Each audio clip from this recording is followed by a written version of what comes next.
in general, some kind of, social emotional issue. And so it's that group of kid that probably doesn't fit into the funding streams that are primarily funding workforce and educational programs in New York City. And so I think it's a conversation about how can we incentivize the enrollment of young people that are harder to serve in programs?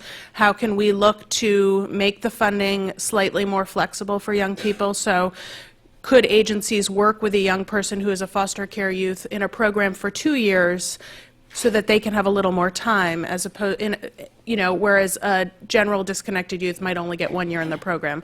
What are things that we can do to kind of make the funding more flexible so that we're still moving towards the outcomes that we all want to achieve, but so that there isn't this disincentive to taking these young people because they're so much harder to serve in many ways, and they're going to take sometimes a lot longer to reach the outcomes that we want them to. Mm-hmm.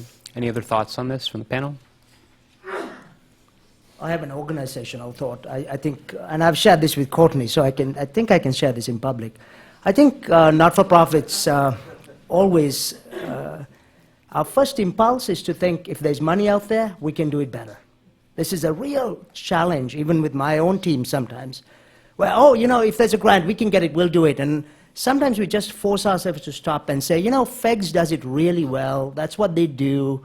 We are good at taking that 17-year-old out of Rikers Island, learning to do employment.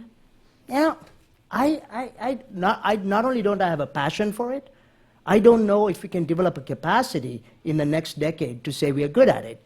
And I think, when it comes to collaboration, not-for-profits do a poor job at collaborating and honestly admitting that someone else is better at what they do. And if